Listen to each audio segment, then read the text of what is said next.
Obrigada, mais uma vez, à Câmara Brasileira do Livro.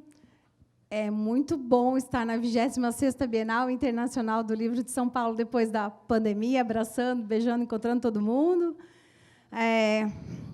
Bom, e é claro, né, com espaço para autores independentes, algo que eu tenho batalhado muito. Então, essa mesa, acho que é uma mesa esperada, é uma mesa que acho que representa esse espaço para autores independentes. Então, quero agradecer a todos vocês que ajudam o autor independente a seguir. A gente esteve aqui no primeiro dia com os editores, né, com o Felipe da Planeta, com o Pedro da Faro, com a Corina da Melhoramentos. Também falando sobre as editoras que investem, né, que estão buscando esse autor, esse novo autor. E quem esteve aqui na segunda-feira viu que eles falaram que eles querem publicar os autores, mas são muitos autores. E eles mesmo indicaram que um primeiro passo é começar de maneira independente. Temos um horário um pouco restrito, até às 9 horas. Então, eu gostaria de ficar horas ouvindo os meus convidados, mas eles vão ser breves, eu vou pedir para eles, às vezes, ser um pouquinho breves, nós temos 3 perguntas, mas vai ser um breve gostoso, eles vão poder falar calmamente, mas para passar para os 4 puderem falar, né? E no final, então, perto das 9, a gente abre para perguntas. E, quando abrir para perguntas, a gente vai escolher umas 4, 5 pessoas. E quem vier com a pergunta também venha pensando em como. Né? Aproveitem esse momento, gente. Vou apresentar aqui logo. Né? Tem algumas pessoas que eu vou apresentar, são pessoas bacanas aqui, importantes para o mercado do livro. Comece com como. Né? Como eu posso? Como? Só o nome, não dá para contar história. Mas, depois, no final, a gente vai ficar aqui um pouquinho aqui, vocês vêm, conversem com a gente pessoalmente. É só por conta para a gente respeitar o horário, essa galera que está trabalhando aqui está desde cedo. Então, é só por isso. Quero agradecer a presença de todo mundo que está aqui. Estou muito feliz da gente ir numa quarta-feira, às 20 horas, com essa sala cheia. Tá bom? Bom, vamos começar com o currículo. No primeiro dia eu não apresentei, mas agora eu estou apresentando, porque eu percebi que as pessoas têm vergonha de falar suas qualidades. Então, eu vou falar tudo aqui um pouquinho para vocês, tá? O Roberto. Eu. Roberto é conhecido como Betinho, tá certo? Isso, exatamente, o Betinho da Wiclap. A idade eu não vou falar, eu acho que não precisa. 22. 22.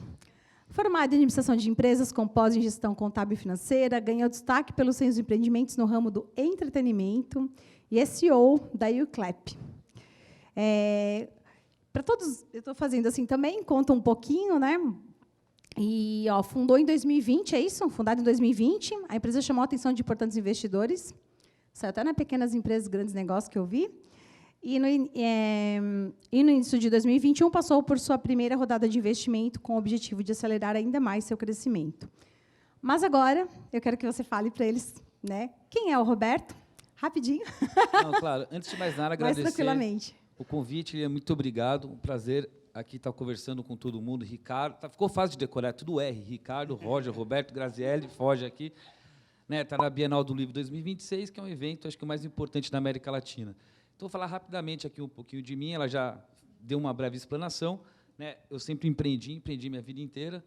A gente encontrou uma oportunidade para trabalhar no mercado editorial, justamente em virtude do problema que você comentou, que as editoras querem publicar, mas não conseguem, porque são muitos escritores.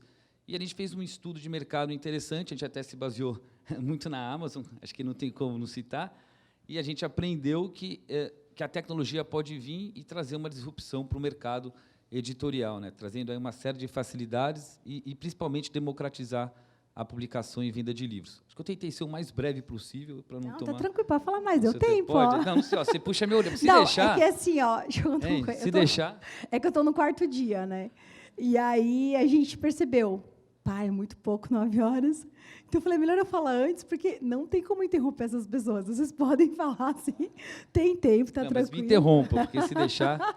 Não, mas tem tempo, tem tempo. Tem mais alguma coisa que você queria falar? Tem. Então fala mais um pouquinho, vai. Então, o que acontece, a gente fundou a Wiclap, a gente foi para o ar em janeiro de 2020, né? Infelizmente, logo em seguida veio a pandemia, acho que todo mundo foi pego de surpresa, a gente não imaginava. A gente ficou aí, né, Rui, meu sócio está ali, a gente ficou, grande realizador, a gente ficou ali comendo um pão que diabo amassou, mas serviu muito como aprendizado. 2 anos e meio após fundar a empresa, a gente já tem mais de 12 mil livros publicados na plataforma, mais de 8 mil escritores com seus sonhos realizados. Então, acho que a gente está conseguindo causar um impacto no mercado editorial. Foi uma sementinha plantada, mas a gente está conseguindo causar um grande impacto, pelo menos os feedbacks que a gente tem com o nosso stand aqui na feira, a visitação incrível, a vibe, o feedback maravilhoso. Que massa, ó. Muito bom.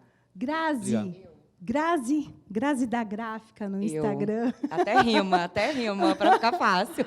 E Grazi, que gostoso estar aqui com você. A gente fala muito com todos eles, né? A gente se fala muito pelo WhatsApp, se encontra e fala, meu Deus, você existe. Verdade. Né? Gente, e vocês vão ver essa mesa está muito plural, assim, né? Porque você vê, tem você com uma plataforma de impressão sob demanda, a Grazi diretamente da Gráfica, o Roger da Lura, como uma editora que faz todos os processos de autopublicação, e a Amazon, que não precisa de apresentações, agora em relação ao serviço, né? Enfim.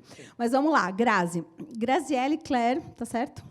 Atua há mais de 20 anos. Isso também não precisava, né? Mas é bom. É bom e às vezes pode ser ruim, entendeu?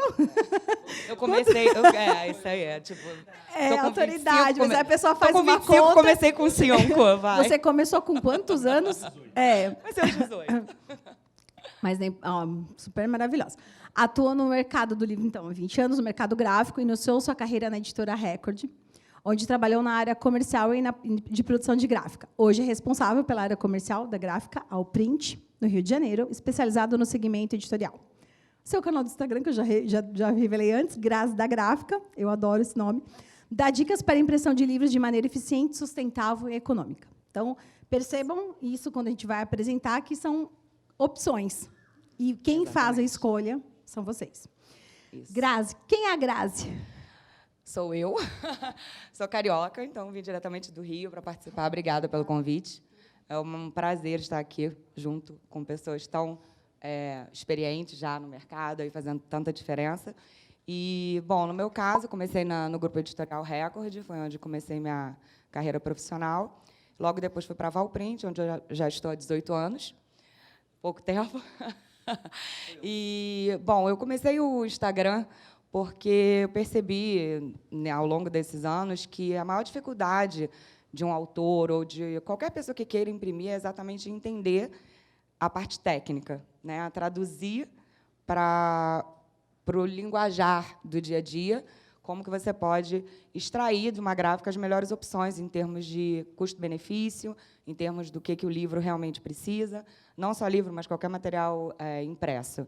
E aí eu comecei o Instagram com essa ideia de traduzir da parte técnica para uma coisa mais palpável e, assim, viabilizar, muitas vezes, alguém que queira imprimir o seu livro, realizar o seu sonho de imprimir não só livros, mas, enfim, diversos outros materiais, né? A gente atua muito no segmento de didáticos, também é uma gráfica exclusivamente editorial, então a gente está aí nesse mercado há bastante tempo, e o que a gente quer é viabilizar o livro de vocês, ou das editoras, seja de maneira independente, seja através de uma editora tradicional. E, bom, esse é o meu ofício no dia a dia. É um grande prazer. Tenho muito prazer em falar sobre esse tema. É um prazer para mim. Eu sou bem apaixonada pelo mercado gráfico, pelas artes gráficas, e é muito gostoso ver uma matéria-prima se transformar num produto final. É bem encantador. Todo mundo que visita a gráfica é igual o tema da Bienal. Sai de lá melhor do que entrou. Com certeza. É isso. É uma paixão, né, Grazi? A gente fala assim, ó, a gente gosta de trabalhar com o livro e fala assim. E a Grazi é tão apaixonada que eu tive eu não sabia que você estava de férias, pedi um vídeo para ela para um evento que eu ia fazer, e ela estava no hotel. Você estava onde? Estava em Praga. Ela estava só em Praga, lá na terra do Kafka. Eu falei, por favor, preciso de um vídeo e tal. Aí ela disse, a internet aqui é mó ruim e tal. E a gente foi, gravou um conteúdo de Não, boa se eu começar a falar de papel, de gráfica, ela eu não vou parar. Parou as férias dela, né, para gravar. Não, e aí, quando você começa a estar nesse meio, que você, as pessoas amor, sabem que você conhece, aí todo mundo te procura. Quero fazer um cartão de visita, quero fazer um convite de casamento. E é um prazer ajudar, eu fico à disposição. Não, essa mulher, pensa uma pessoa solista que ajuda muito o mercado. Gratidão, viu? Que isso, eu vou ficar sempre com o peso na consciência que trabalhei com o objetivo de todos nós aqui é fomentar a leitura, né? Fazer com que isso seja viável para todo mundo. Roger, meu amigo Roger. Roger, tu tá triste, Roger? Imagina. Tá cansado? Cansado, né? Por que, Roger? Porque estamos atuando. Só que você tá das 10... Não, das 10 não, chega antes ainda, A né? gente chega um pouco depois, né? A diretoria tem que servir para alguma coisa, né? Ontem era 10h30, a gente estava no estande dele, estava passando o carrinho de limpeza. Eu falei, vamos embora, Roger. Nós chegamos depois, mas a cabeça fica trabalhando Fica, né? de noite, né? Podia ter como é que fala? Uma pra gente dormir aqui, né? É verdade. Ia ficar mais fácil, é um né? colchãozinho. Roger é editor e designer gráfico. Conheço ele há muito tempo. Roger, como é que fala seu sobrenome bonitinho? Roger Konovalov. Konovalov. É isso aí. Tem mais de 14 anos de experiência no mercado do livro. Dentre as editoras que já atendeu com seus projetos de capa e coordenação editorial, destacam-se Saraiva, Ediouro, Editora Gente, dentre outras. Deixa eu ver aqui o que mais. Ah, a Aline, a esposa dele, está aqui. Ela não está? Saiu? Poxa. Ela está lá, a minha sócia. Ah, não, está ali. A Aline, sócia dele. É isso aí, tem que botar. Olha, gostei. Vou ver se na apresentação do meu marido está meu nome. Aqui, ó, fundou com sua esposa Aline, a Lura Editorial, uma editora e prestadora de serviços gráficos para autores independentes. Vamos ver aqui, ao longo desses anos de trabalho na Lura, Roger e sua equipe de profissionais já participaram de diversas feiras, é verdade. Eu conheci ele numa feira, das quais lançaram centenas de autores de diversas cidades ao redor do Brasil, inclusive autores brasileiros, residentes em diversos locais, como Chile, México, Estados Unidos, Espanha, Alemanha e Reino Unido. Isso aí, por aí vai. Tem mais, né? Segue na missão em democratizar o país com mais leitores apaixonados pelas histórias, assim como ele. Sim, sim. Quem é o Roger? Além desse currículo bem bacana aqui. A gente tem até um slogan aqui no nosso stand, a gente está expondo aqui na Lura, na L98, estão todos convidados para participar lá, conhecer a gente. E uma das frases é: cada um de nós tem uma história para contar e todas merecem virar um livro. Então, foi esse o intuito inicial da gente montar a Lura. Eu já trabalhava com o mercado editorial já há muitos anos, na área gráfica, porque eu sou designer gráfico por formação, e eu senti uma necessidade de trabalhar com qualidade para autores independentes. Então, nós não trabalhamos apenas como autopublicação. O termo autopublicação seria o autor ir lá e ele fazer todo o processo na publicação. Independente. Nós somos prestadores de serviço também. Então, eu diria quase como uma editora híbrida, porque, ao mesmo tempo que nós prestamos serviço para autores independentes, a gente também tem todos os leques. Eu falo que é sempre é quase como um restaurante à la carte. Você vai escolhendo ali o que você quer no seu prato. Então, desde o serviço de revisão, diagramação, edição, capa, e até mesmo caminhos de distribuição física também, porque é uma dificuldade. É um problema, qualquer de Aquiles, eu diria, do autor independente, é a física. A digital, a gente sabe que está tendo já um grande progresso, a Amazon, dentre outras, e por isso que a gente também ajuda, auxilia. Temos aí grandes parceiros também na distribuição digital. Muito bom, Roger. Isso aí. Bom, Ricardo Pérez, muito obrigada também pela presença. Gerente-geral de livros na Amazon. Bom, meus alunos sabem que eu sou fã da Amazon, meu marido também, porque aparece lá todo mês, né? Vários livros. E a história da Amazon, é legal contar que faz parte da história da minha agência também, porque foi quando os autores começaram a poder publicar de maneira independente os primeiros e-books. E a gente foi uma super novidade. A gente também começar a divulgar autor independente, como é que divulga e-book, como é que manda e-book para a imprensa. Então, a gente acompanhou muito a entrada da Amazon no Brasil, porque a gente faz o trabalho de assessoria de imprensa para os autores. Então, enfim, a gente tem um amor, um carinho, e a gente fica muito feliz por vocês estarem no Brasil. E a gente quer mais coisas de fora aqui no Brasil. Mas, enfim, vamos lá. Ricardo Pérez é atualmente, como eu falei, o gerente-geral de livros na Amazon, onde tem como objetivo contribuir para que mais e mais pessoas tenham acesso e possam tirar o melhor proveito da leitura.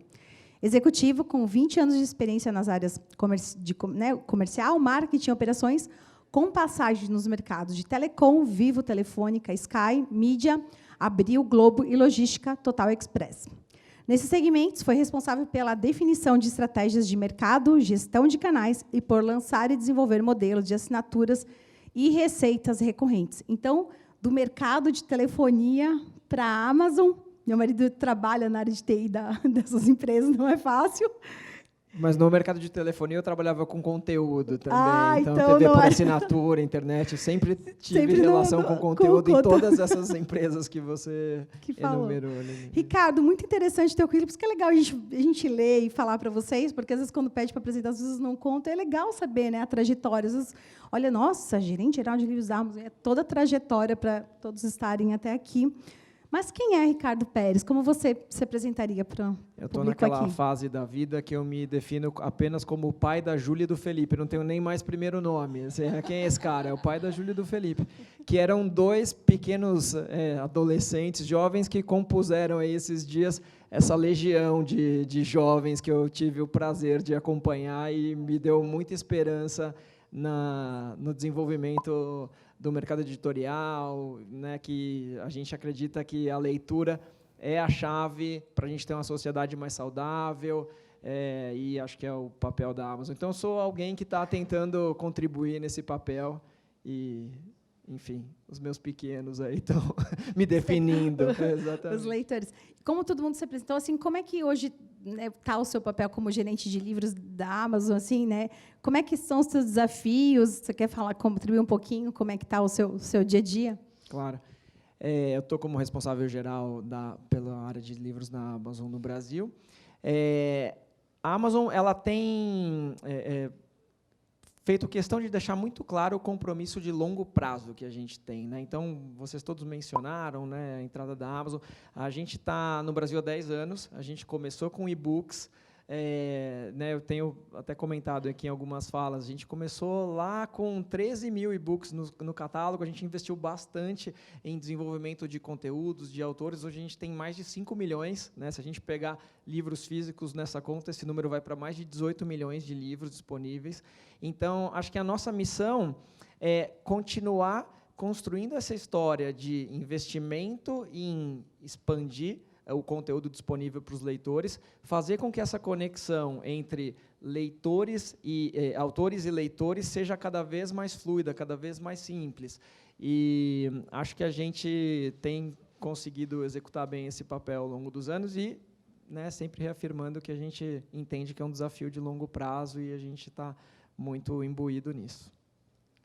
Que legal, muito bom estar com vocês. Então, acho que as pessoas vão querer assim mais tempo de pergunta, né? Então, imagina, né? Eu já sei, porque eu já, assim, para todos vocês aqui, já. Lilian, pergunta isso. Lilian, pergunta.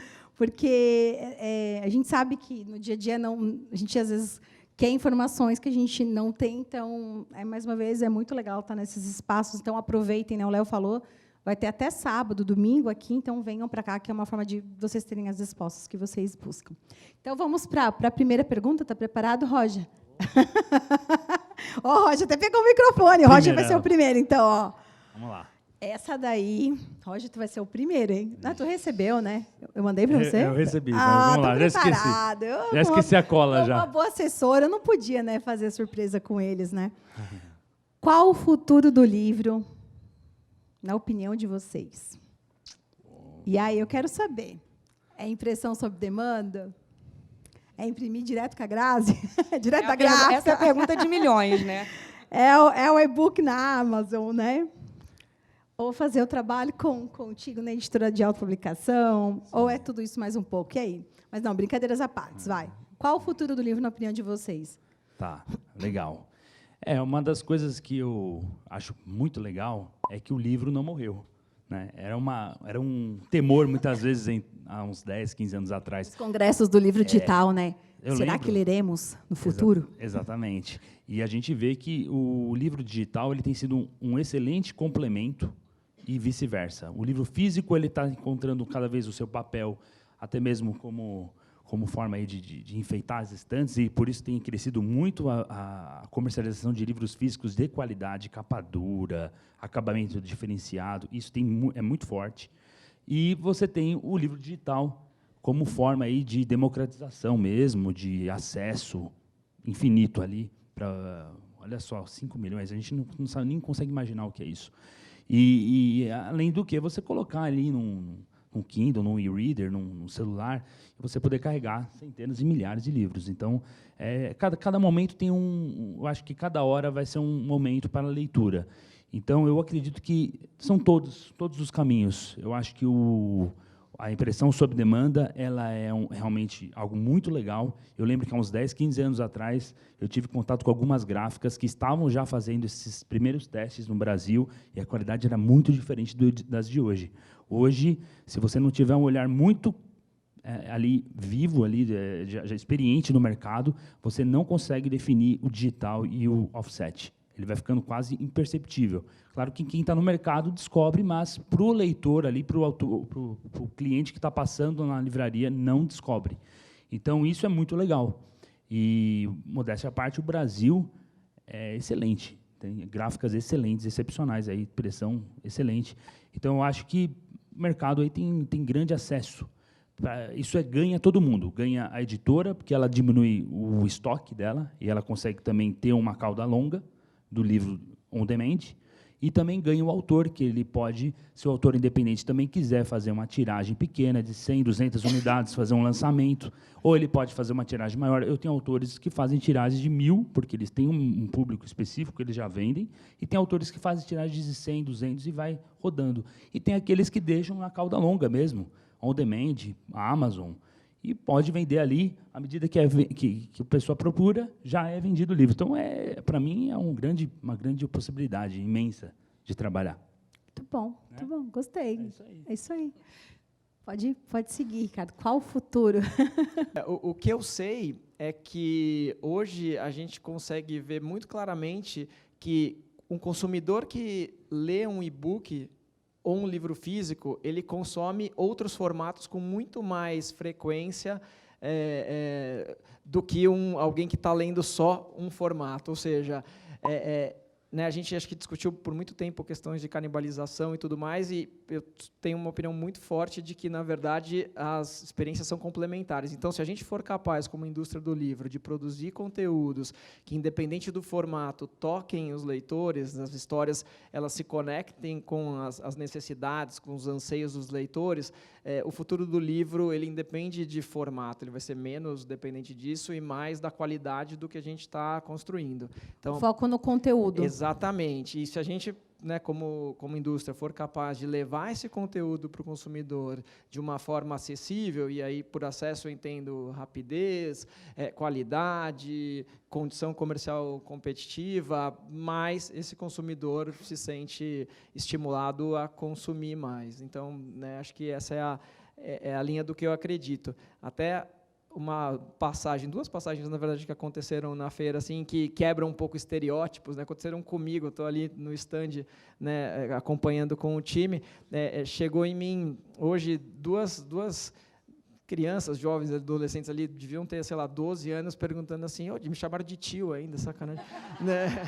Ô tio, onde que é o stand de livro físico da Amazon, né?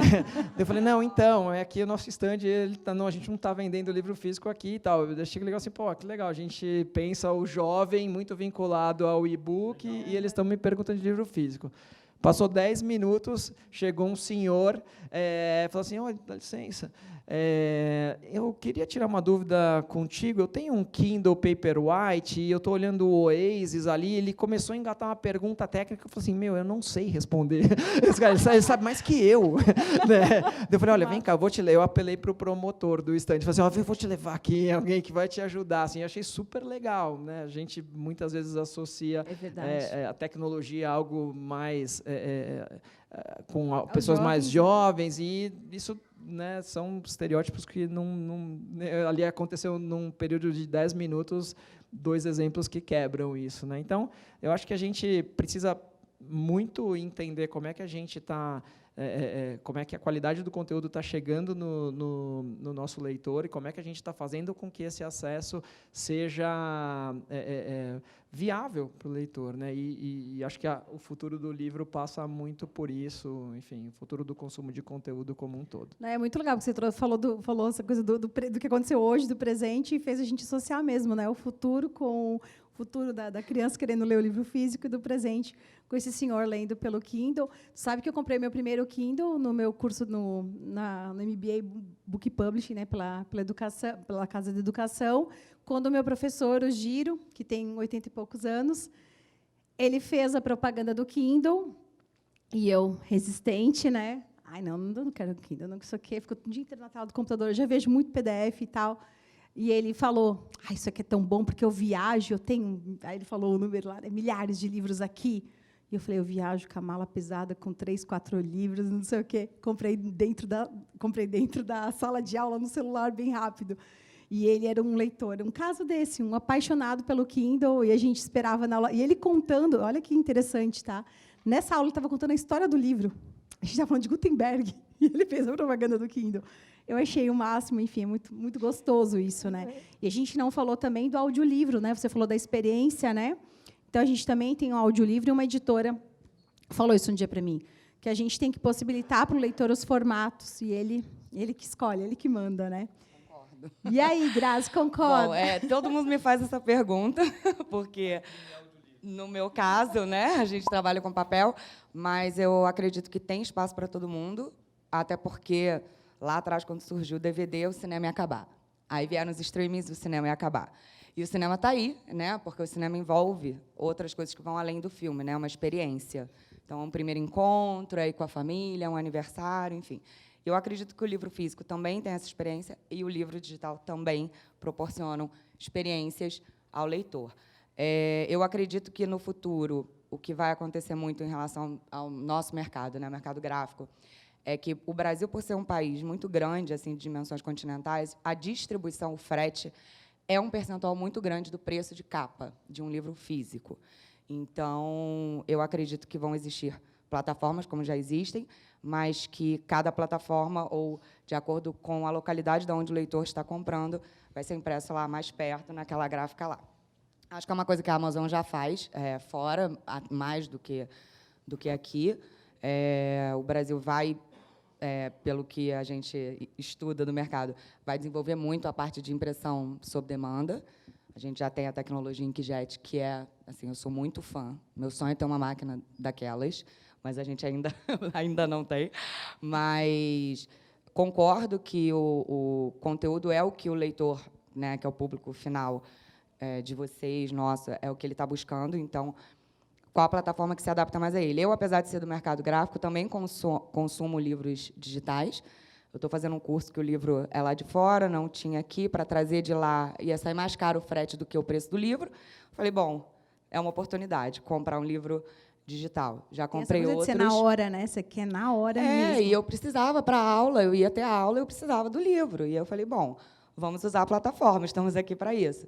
E funciona muito bem. Livros de direito, que são livros assim gigantes, o digital casa muito bem. Interações entre o físico e o digital é uma coisa que eu ainda acredito que tem muito espaço para ser desenvolvido.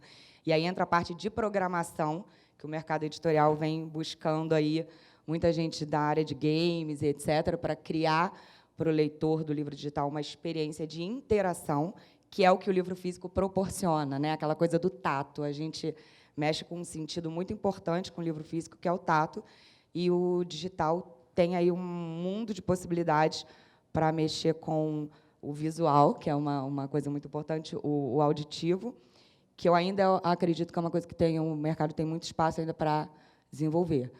E eu acredito que eles vão se complementar, né? A gente vê aí com a pandemia o ensino híbrido, os livros didáticos continuaram sendo impressos e entregues, porém, foi necessário que os sistemas de ensino, as editoras nessa área, desenvolvessem muito rapidamente o livro educacional de maneira virtual. Então, eu acho que o Brasil é um país gigantesco, né? Temos aí 300 milhões de habitantes, com certeza tem gente para consumir em várias plataformas. Tem muito leitor para a gente formar, né, Grazi? Tem muito, tem muito. Eu acho que o importante é cada vez mais fortalecer essa indústria, entendeu? E driblar o tamanho do Brasil em termos de canais de distribuição, que eu acho que isso é um calcanhar de Aquiles assim, do mercado editorial. Minha opinião. Vai tomar uma água? É suspense. Estou falando que você vai atrasar, hein? Esse Robertinho. Tô fazendo um suspense. Vai atrasar aqui, ó. Não, pessoal, eu acho, sinceramente, que o futuro chegou. Porque a gente está aqui debatendo...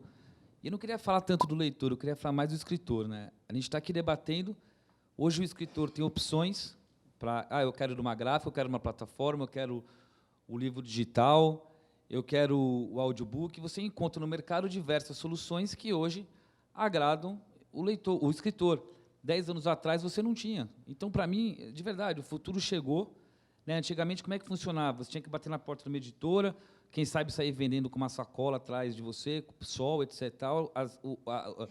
O impacto era regional, porque era através de livrarias. Hoje você tem e-commerce com impacto nacional. Então, para mim, de verdade, eu acho que o futuro chegou, principalmente aí para o escritor, que tem várias opções. Né? Então, acho isso, para mim, o mais importante. Em segundo lugar, com relação a falar um pouco de livros digitais versus livros físicos, eu concordo com o que o Roger falou. Eu acho que são mercados que se complementam. Né? A gente trabalha somente com livros físicos, a gente acredita muito mais nos livros físicos, né? Pelo menos não sou eu. Né? Acho que quando a gente entra uma pesquisa da Nielsen, a gente vê que o mercado de livro físico, pelo menos no Brasil, é de aproximadamente 95% do mercado. Livro físico representa algo em torno de 5%. Livro digital, e numa pandemia onde tudo se fechou, a gente acreditava que fosse haver um boom em livros digitais, não, ele cresceu para 6%. Então, eu acho que, de novo, eles não são excludentes, eles se complementam, o mercado, mas acho que a grande aposta, a grande dificuldade, a grande satisfação é o livro físico, como você falou, a experiência de leitura, e não é só, na minha opinião, acho que não é só o tato ou o olfato, porque cheirar um livrinho novo, né, você tem outras... Né, todo mundo, e outra coisa, você ganhar de presente um livro digital é uma coisa, ganhar um livro físico é outra. Então, acho mas que ganhar um Kindle é bom. Mas, viu, ganhar qualquer coisa é bom. Eu só falei que uma experiência é uma, outra é outra. Não é verdade?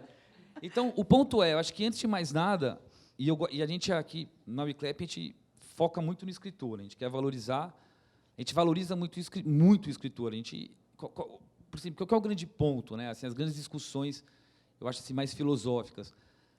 Wiclap, vocês aceitam todo tipo de conteúdo? Sim. Para mim, quem tem que decidir se algo é ou bom ou não é o leitor, não eu, nem ninguém mais. As pessoas podem ler. Outro dia, um ano atrás, quem é que ia imaginar que aquela música A Caneta Azul ia fazer sucesso? E todo mundo sabe, a Caneta Azul, se isso tivesse uma gravadora no meio, não ia passar nunca, mas o negócio... mano, a Caneta Azul fez... Me senti agora, você não assistiu. Não, mas saiu em tudo, assim, eu não acompanho, mas saiu uma Caneta Azul e ficou... Então, assim, a gente não dá para saber hoje, ninguém consegue prever e saber exatamente o que o consumidor quer. Então, o mais importante é democratiza, joga para o mercado decide o que é bom. E, para o escritor, ele tem várias opções, tem plataforma, tem gráfica, tem Amazon, tem a Lura Editorial, você tem uma série de caminhos que você não tinha antes. Então, esse é o futuro, na minha opinião. O futuro chegou. E agora vamos aproveitar. Acabou. É isso. E, assim, né, essa coisa, né, vocês sabem que a mesa fala de qualidade editorial, né?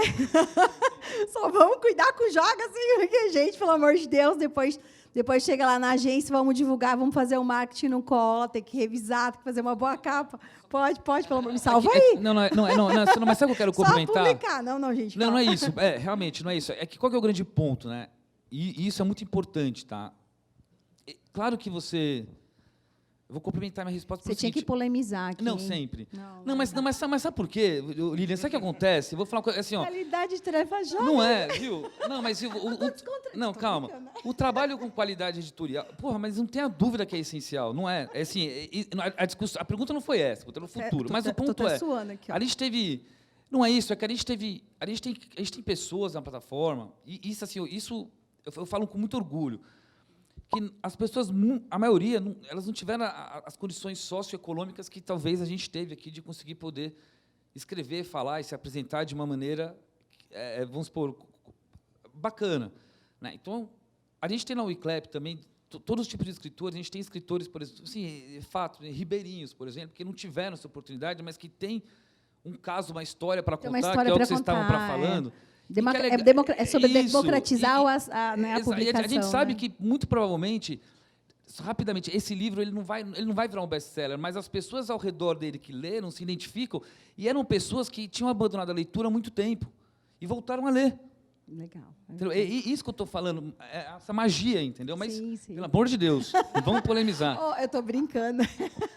Não, porque aí os meus alunos estão aqui e vão falar assim, Não precisa nem passar para revisão, porque o Robertinho falou da Euclep que é só escrever. Estou brincando, não, mas vocês entenderam o que ele falou, democratizar. O antes tem que ser bem feito, claro, né? O arroz claro. com feijão tem que estar bem feito. Como A você gente vai vai abrir uma publicar, pergunta tem no vários final, canais. segurei. E é muito gostoso isso, né? É por isso que eu quis fazer isso aqui, ó, para dar, né? Mas assim, ó, o que é legal, que a gente realmente vive um momento muito bacana do mercado do livro, né? Os autores às vezes não sabiam como chegar numa gráfica e publicar direto por uma gráfica, né? Como ser independente lá na Amazon, ou como poder fazer um projeto, vai lá com o Roger, faz a capa como ele sonhou, e o Roger vai lá e brifa, não tem aquela coisa da editora, que tem que seguir a linha editorial da editora. Então, acho que é legal trazer para vocês aqui, os autores que estão aqui, independentes ou não, ou por editoras, né? Você falou de híbrido, né? Eu atendo clientes que estão em grandes casas editoriais, e também estão independentemente lá na Amazon, ou tem algum projeto específico, um palestrante com o Roger, ou lá na Euclep. Então, assim, é essa liberdade hoje que eu acho que é o poder para vocês que são autores independentes. Então, o que vocês têm que entender é o que é melhor, que foi o que o Ricardo trouxe para a gente, sobre a questão do leitor. O que é melhor para o seu leitor? A gente sabe que a mulherada que tem as vendas assim que batem recordes de e-book, de livros eróticos dentro da Amazon, né? O meu marido também tem acesso a livros que seriam muito caros, a impressão da área de TI, e acaba comprando um pouco mais acessível o valor do e-book, né? Então, e assim, a gente precisa entender isso. O que é melhor para o nosso leitor? O que é melhor para você, escritor? É imprimir direto com ela uma impressão sob demanda? É ter uma editora de autopublicação te ajudando em todos os processos editoriais? Então, é isso. É o poder da escolha com vocês. Então, vamos para a nossa próxima pergunta. Tá bom, né? Estão gostando? Só para descontrair, gente. Olha só. Agora, eu acho que é um momento que muita gente que está aqui espera. É ouvir de cada um de vocês um conselho, não, né? E assim, esse eu também vou anotar, vou querer assistir depois, porque assim, a gente quer saber o que vocês podem dizer para os escritores, vocês que, né, estão ali diariamente recebendo publicações, né, imprimindo, né, distribuindo, produzindo. O que vocês podem dizer aqui para os escritores, para a gente, para eu que trabalho também com eles, né? Que conselhos? O que vocês estão ali, ó, nos bastidores? Pensam nisso, né? Nos bastidores, e pode ser dentro onde vocês trabalham, da empresa de vocês. Que conselhos que vocês dão para a gente, sabe? Onde é que está o pulo do gato? Qual é a sacada? O que o escritor tem que, sabe, prestar atenção? Porque, bem assim, a gente, né, tem essa publicação, né, eu tenho uma aluna que aliás, um aluno publicou porque ele quer deixar o livro para o filho dele, para a família. Então, é algo mais íntimo. Mas eu estou falando sobre a maioria. A maioria quer ter leitores. A maioria quer que o livro seja lido, né? Então, para esse público, né, estamos aqui na Bienal Internacional do Livro de São Paulo, com essa multidão de leitores. Então, quais os conselhos que vocês dão para que aconteçam as vendas, para que eles sejam, de fato, lidos? Pode começar aqui, quem quiser. Acho que eu vou começar. Eu acho que essa pergunta é legal, mas, assim, para o escritor é importante saber qual é o objetivo dele principal, né? Se é realmente, como você falou, a grande maioria quer ser lido, né? O escritor, o ato de publicar, tornar-se público, né? Publicar algo.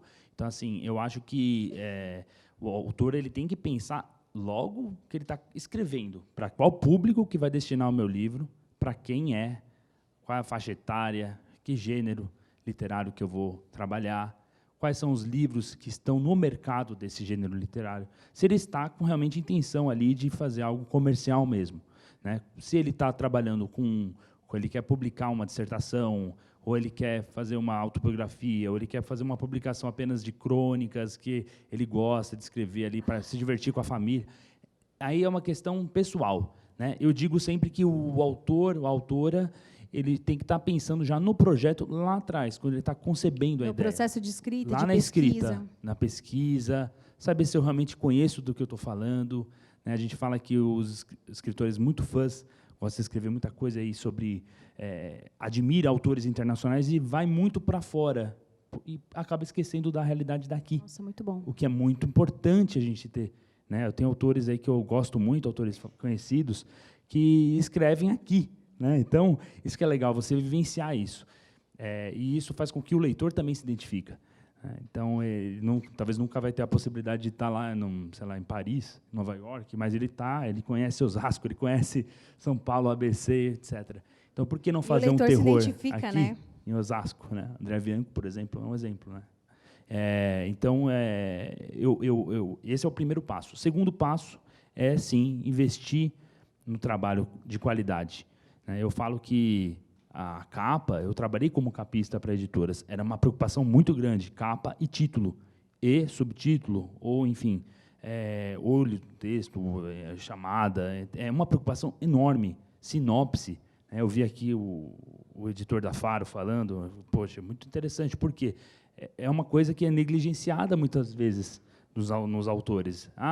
Orelha, sinopse, deixa para depois, vamos primeiro. E essa ansiedade, essa ânsia de publicar, sabe? É uma ânsia. E a pessoa muito vai grande. no site e lê justamente aquele trecho que você ficou, sei lá, 1 ano escrevendo o livro, 4, 5, e aquele trecho da venda você escreve Principalmente se você está né? escrevendo ficção, não ficção, enfim, poesias, etc. A Bienal é uma prova viva disso. O mercado está aqui.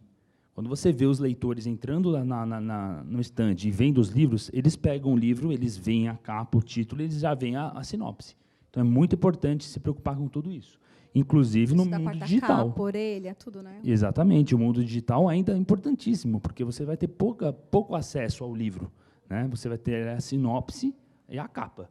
Né? Então, é importante. Os dados que vai preencher, os metadados, hoje estava numa reunião de metadados, nossa, é importante ter paciência ali na hora de preencher, fazer o cadastro. Exatamente, Lilian, paciência. Paciência, porque é uma coisa que os autores têm aquela ânsia de ter o livro publicado. Né? Realmente uma felicidade muito grande de participar de um lançamento.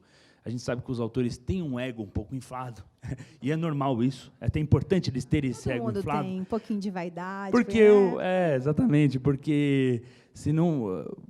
Poxa, é realmente um trabalho, é uma jornada para o escritor, né, publicar. A gente sabe que é difícil, que é um processo, que não dá trabalho, são às vezes anos de pesquisa. Então a gente sabe que ele quer realizar aquele momento.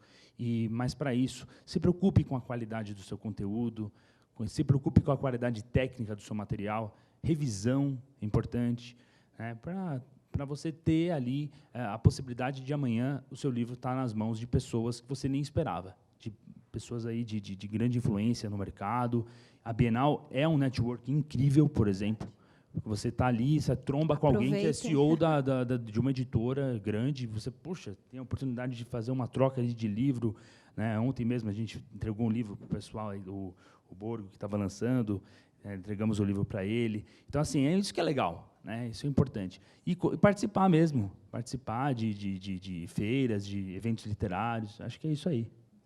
Tá bom? Com certeza. Fazer o curso da Lília. Eu ia guardar essa, mas eu resolvi dividir. Olha, eu vou complementar só para encerrar, porque a gente tem o tempo aí. Eu acho que a própria assessoria de imprensa é importante. Né? Eu tenho autores que passaram pela LC, Comunicação, e nossa, eu não paguei nada para ele. Não, mas autores que estavam começando, vou pagar, primeiro, Roger. segundo título publicado. É aquela velha máxima, né? Quem não é visto não é lembrado, né? Então... Não, mas é verdade. Eu acho que é um conjunto, né? Você falou da mesa do Pedro, eles falaram muito isso, os editores aqui. É um conjunto de pessoas que trabalham, né? É o marketing, é o comercial, e eles falaram assim, o autor independente, né? Até brincaram aqui ontem na mesa meia, o autor independente ele é tudo, né, gente? Ele faz tudo. Então, buscar apoiadores, né? Mesmo que não tenha condição de contratar uma agência, eu falo, os adolescentes me odeiam, porque eu falo nos meus eventos assim, ó, você não tem nenhum sobrinho que fica o dia inteiro no TikTok? Você não tem um sobrinho que fica o dia inteiro jogando videogame? Chama ele para ajudar você a divulgar o seu... A gente sempre tem alguém próximo, às vezes a gente esquece dos apoiadores na família, né? Que pode divulgar, enfim. Quem quer ser o próximo? Posso falar? Bom, falando de livro físico, no caso, né, as dicas para quem quer imprimir o livro. Se não vai fazer através de uma agência, uma empresa de autopublicação que já faz aquele pacote, né, onde você já faz tudo, vai contratar um revisor, vai contratar um designer, e aí vai contratar a gráfica.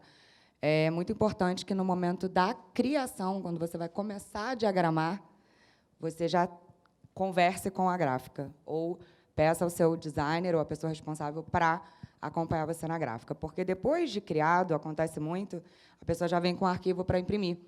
E muitas vezes a gente tem uma dica de uma redução de 2 milímetros numa largura de um livro, numa altura, ou uma troca de um tipo de papel, ou um tamanho de uma orelha, que vai fazer muita diferença no preço final, que vai ser crucial para viabilizar ou inviabilizar aquele livro impresso. Então, existem tipos inúmeros de papéis no mercado, tanto de capa quanto de miolo, inúmeros tipos de acabamento, e, às vezes, cria-se uma coisa muito grande, com um relevo, um verniz localizado, que é lindo, que é maravilhoso, mas que, muitas vezes, inviabiliza ou deixa o preço de capa muito alto.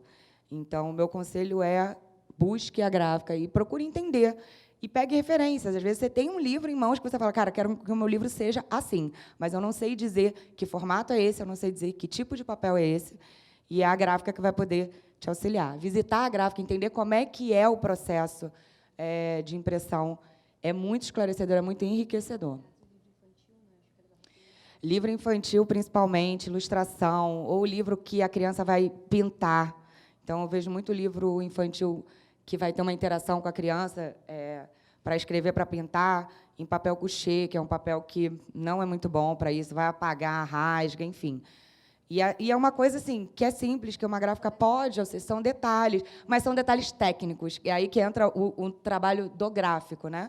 É de explicar como você pode fazer para viabilizar. Só que isso tem que ser feito lá no início, porque depois de pronto, criado, com o arquivo na mão, para você readaptar, vai sair mais caro ainda. Então, essa é a minha dica. E focando no público final, porque, às vezes, é claro, um livro de capa dura é lindo, todo mundo ama. Tem umas bíblias aí que eu passei pela feira, nossa, umas coisas maravilhosas, mas que, muitas vezes, não vão ser acessíveis para o público pagar, né? E aí tem várias formas. Você pode fazer uma edição super luxo e uma edição de melhor custo-benefício. Não há mal nenhum nisso. Eu acho que o que importa é atingir o público que você quer. Quero fazer só para a família, como você falou, do autor. Às vezes, a pessoa tem uma condição e quer fazer, e quer investir, e faz um livro super bonito. Então, procurem a gráfica antes. Tem várias dicas que podem ser dadas. Lá no meu Instagram tem algumas. Podem perguntar, independente de imprimir comigo ou não. Eu gosto muito de explicar sobre o mercado. Eu acho que divulgar o mercado gráfico é um dos meus papéis também. Grazi da Gráfica. Obrigada. Vamos lá. Hoje de manhã a gente teve um papo com a Vanessa Passos, que foi a vencedora da última edição do Prêmio Kindle de Literatura. E ela falou algumas coisas, eu também, foi uma discussão legal nesse sentido. Eu estava ouvindo o Roger falar aqui, eu estava com o meu... legal, vou falar essas 5 coisas aqui. Aí o Roger falou 1, 2, 3, 4... Aí eu falei, ele falou todas, cara. Mas aí eu falei, que bom, né? Porque acho que se fosse o contrário... Não, exato. Então, enfim, mas... além acho que a questão do processo de construção, né, de pensar no público, para quem que eu quero falar, como é que eu quero contar essa história. Acho que a gente falou aqui de capa, revisão, metadados, que você falou, Lilian, acho que é fundamental. Divulgação, que eu acho que é uma coisa que a gente coloca muitas vezes em segundo plano, acho que é fundamental, e sinopse. Acho que essas são as 5 que eu diria que fui zerando aqui na minha lista mental, mas acho que é um bom resumo das dicas que eu daria. Você sabe que a gente fala para os nossos alunos, né, quando eu vou, alguns profissionais me adoram, outros me odeiam, mas está tudo bem, faz parte, né? Mas assim, é muito legal que os capistas, quando eu falei isso, falaram, que legal, né, Lili? Sobre pensar também na capa em preto e branco, né?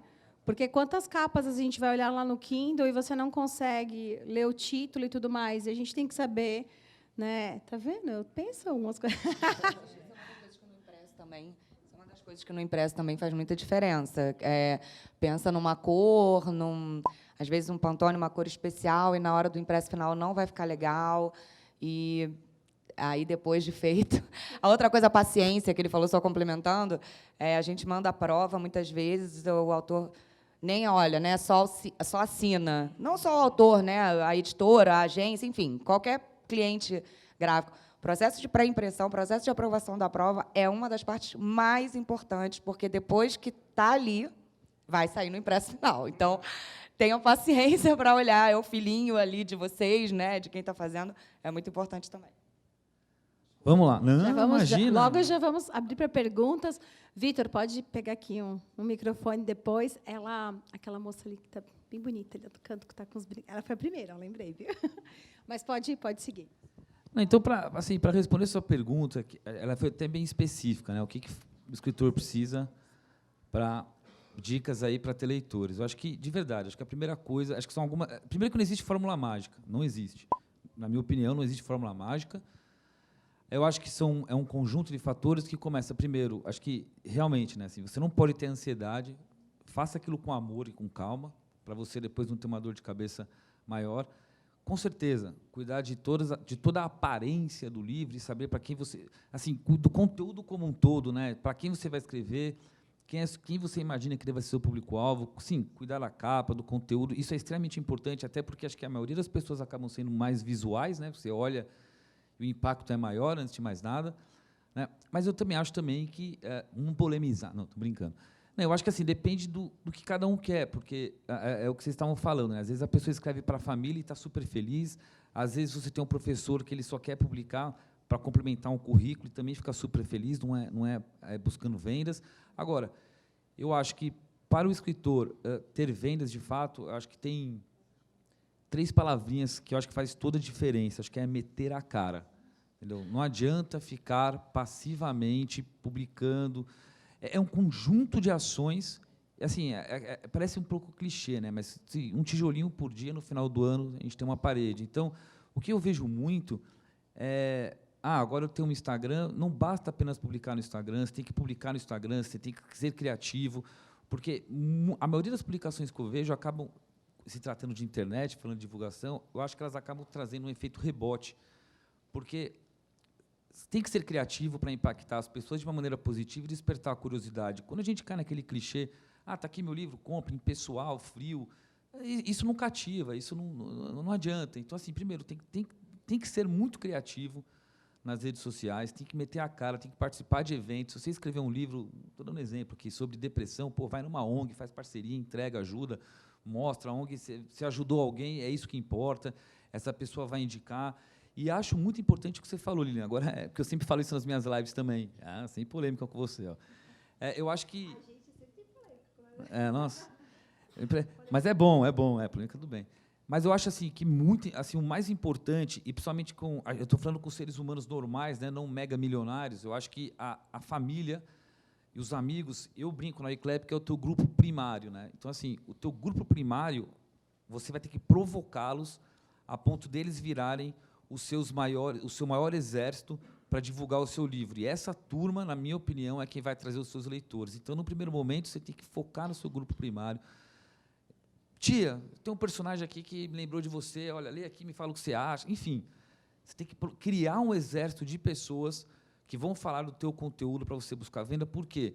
Se eu estiver falando algum índice aqui errado, eu sei, mas pelos que a gente pesquisa, 90% das pessoas compram um livro, não porque saiu na televisão, alguma coisa assim, mas porque, acho que vocês também, mas porque recebeu a indicação de alguém. Quando a gente está numa roda de amigos, 90% das pessoas ela acaba convertendo em compra porque recebeu a indicação. Esse livro é muito bom, você tem que ler, meu. Você não compra porque você teve alguma divulgação, estou dizendo no sentido de televisão. Sabe o que é legal para complementar? É por isso que os influenciadores têm tanta força, né? Não a publicidade comum. Porque quando você vê, e isso não é só com o mercado do livro, quando você vê um influenciador com tênis, com uma roupa, comendo algo, né? A gente tem aquela a pessoa está falando, então se ela leu, né? Com o filme é muito assim, né? Então as indicações, o boca a boca acontece, é por isso que os influenciadores têm tanto peso. Eu ia abrir perguntas, mas conclui. Só para concluir, já vou terminar. Então, o que acontece? Só porque eu acho que, para mim, isso é o mais importante, meter a cara e criar um exército de pessoas ao seu redor que possam aí, ajudar a divulgar o seu conteúdo de uma maneira salutar. Não aquela coisa mesmice de internet que acaba fazendo um efeito rebote, que a pessoa fala, puta, de novo, lá vem o escritor. Não, tem que falar, mas tem que falar com ponderação e com criatividade. Eu acho que é isso daí, Lilian. Muito bom, muito bom. Vou ter que assistir para ouvir as dicas de vocês. Muito obrigada. Bom, antes de abrir para perguntas, quero mais uma vez agradecer Eu vou ter que falar com a Bienal, porque a gente tem 2 anos para conversar com a Bienal, para combinar, né? Tem a Bienal do Rio, se Deus quiser, ano que vem, para ter mais tempo. Tem que ter, pelo menos, vocês não acham, 1h30, para depois mais meia hora de perguntas. Mas, enfim, quero avisar lá, né? A coordenação da Bienal está indo, estou no horário. É porque eu dei uma abusada, eu dei uma abusada. Mas é muito gostoso. Isso eu espero ter mais momentos assim com vocês, espero ter mais eventos, né? Acho que a Bienal vai encerrar agora domingo, mas a gente tem até o final do ano, temos eventos online, enfim, e vocês são sempre meus convidados. Busquem apoiadores, porque, né, todos nós aqui temos equipe e a gente, né, não é nada sozinho, então eu sei que para o autor independente acho que é legal deixar essa mensagem, busquem apoiadores, para vocês terem a qualidade que vocês desejam e que os leitores de vocês precisam. Busquem. A gente podia fazer uma boa salva de palmas, né, porque foi bom demais, né? Bom. Muito bom, muito obrigada, gente. Aproveitem.